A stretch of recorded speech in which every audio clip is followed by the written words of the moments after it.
Hey guys, this is Dksmyles with the Sword and Sniper channel.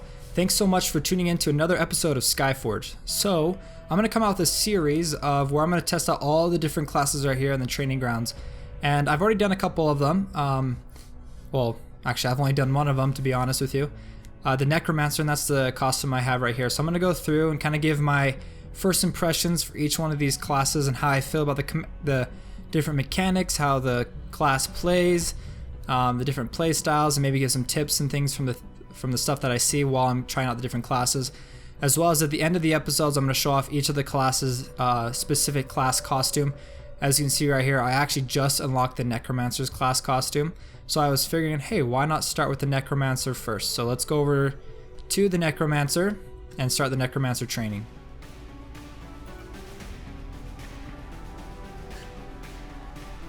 Alright, so first up we've got our Crushing Throw. Boom. So that's a 3 attack combo right there.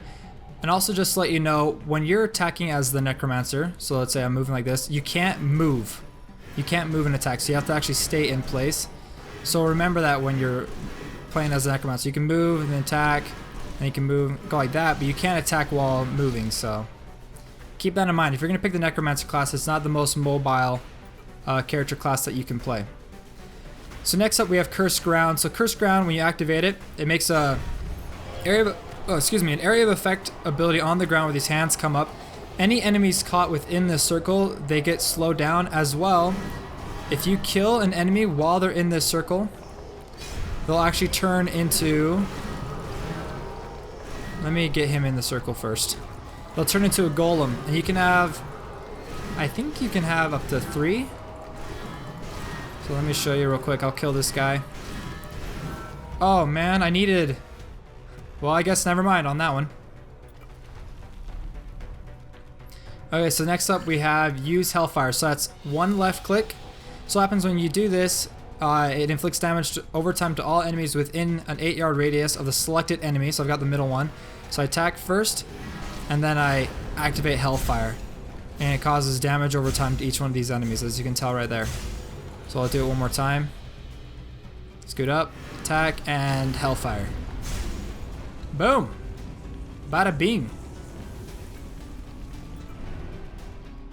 Alright, so next up we've got Plague. So Plague, what you do is instead of what you did for Hellfire, is you double click, left mouse, and then you activate Plague, which inflicts damage over time to the enemies over, say, an 8-second period.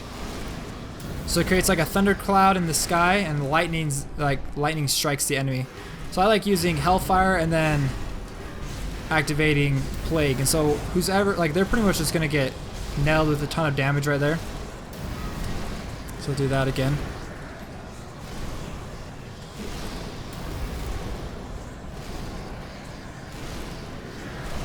Sorry, it was kind of loud, so I turned it down a bit. So double click, activate Plague. Let me see if I can show you guys what I mean by the golems that summon when you're attacking. So I will say his attack is pretty fast though, his basic attack. But it gets a little, like you have to get a little bit used to it. Oh man. Summon that and attack it one more time. Okay, so in the next phase you'll see that I have a golem walking with me now, so. See that golem right there? That's what happens when you kill enemies within the circle. So next one says I need to use it's my finisher move. And so what happens is once this guy gets killed, I think they actually have to be infected by Plague first in order for this to happen. So now if I finish him off, I'll get a finisher move, which I activate E. And what happens is it takes the corpse that gets sucked up into the Plague's cloud and then launches it on whatever target that you're attacking with. So activate Infection, Plague Infection, kill the middle guy. So now he's dead. Activate E, and it sucks the body from the sky and drops it on the nearest target, or the target that you're targeting. So I'm gonna want, oh, did not mean to kill him. I'm gonna want some more golems helping me out though, so I'm gonna kill that last guy in the circle. Alright, so next up we've got Summon Ghostly Mantle, and I actually learned a little bit about how to use the Ghostly Mantle in a Mantid, not Mantle, the Mantid in a certain way. So you activate Z, then you hit number 2, and it summons, boom, summons this giant Mantid creature. And what it'll do is it'll do an AoE attack to all the enemies. And then a single target attack. Let's see if it'll do its AoE one more time. Nope, guess it's just gonna die. But what happens is when you use the Mantid, I hope I'm saying that right, is it actually takes 15% of your health away, but it creates 15 Lich charges. You can actually use the Lich charges when you're in Lich form, and I think that's the next ability that they're gonna show us real quick. Oh no, oh, this one's sweet. This one's called Grave. So if you got a lot of enemies that are attacking you, like coming up close like this, you can just activate Grave. It sucks them and it throws them all away from you, so you can kind of get some more, some distance on them. Activate number 2. And I'm gonna summon that on the ground. And voila. I apologize for the chat that's like blocking up most of the window, but I don't know how to get rid of that. Okay, so this can come as an interesting combo with Mantid. So when you summon the Mantid, it actually takes 15% of your health, right? Well, you can actually take that away from you so you don't actually lose that health. So what you do is you activate Shadow of the Past, and summons that statue, then you activate number 2, and then you summon that, and then watch, I'll end up teleporting to the statue, and I'll gain health back to the time that I activated the statue. So let's say I had 1400 health when I activated that statue. Then I activated the Mantid's ability, and what happens is from there, after a few seconds, I'll teleport back to the statue, and I'll go back to my original health that I had before I actually summoned the Mantid. So I would highly recommend paying attention to that, activating the Shadow of the Past before you summon the Mantid, because that Mantid, when you summon it, man, it takes a chunk of your health down. You might need that. Okay, so now we're going to show the Lich's form. The Necromancer shifts into the Lich form, which allows them to use special abilities that restore health. The more resources available, the longer the Necromancer stays in that form. So if we activate number 3, and I turn into this Lich, kind of give you guys a look at him.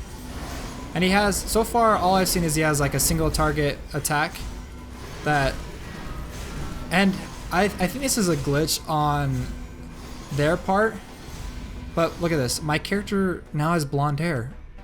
Why does my character have blonde hair? He has black hair.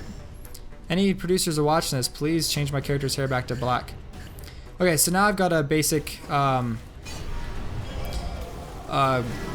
going on right here. I'm kind of getting attacked, so I'm going to want to activate Grave, send most of these targets away, summon some golems, and then I'm going to activate Shadow of the Past, and then summon my Mantid, so I can pull him out of here. And then I'll end up getting teleported back to that, get some health back, and destroy most of them. Activate Shadow again, and then attack from a safe distance. And then maybe throw some Hellfire on the ground as well. Like this. Boom. Make sure to collect those health orbs. Now if you're used to more of a mobile class, the Lich definitely isn't one, or not the Lich, the Necromancer really isn't the best mobile class. But I will tell you, when you're in the Lich form, it actually does give you mobility while you're attacking. But I will say, this class is a very combo-heavy class. Summon my Mantid. I want that Mantid up as much as possible. Boom. Get my health back. Activate Grave, because they're kind of getting a little bit close to me. And I allow my Mantid to take most of the damage right now. Throw some... oh. Throw some Hellfire on the ground. Maybe Plague this guy, so he can take some damage over time. And then I'm going to go Lich Form and finish him off and get some health back.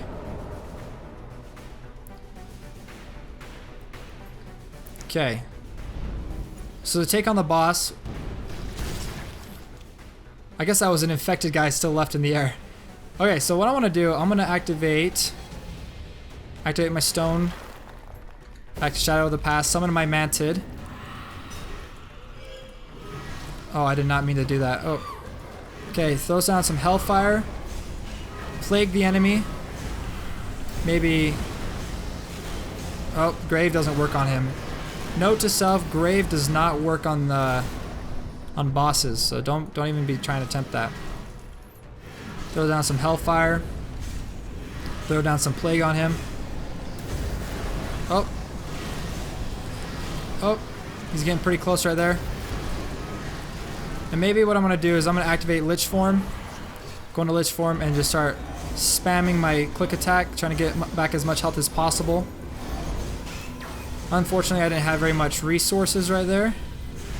So I'm going to wait till my Shadow of the Past comes back up again before I decide to activate. Actually, I'll just activate my Mantis right now. Send him out. And then grab a health orb. And finish him off. Okay. So there you go, guys. That was the Necromancer gameplay. I hope you guys enjoyed it. And let me show you the class costume before I end.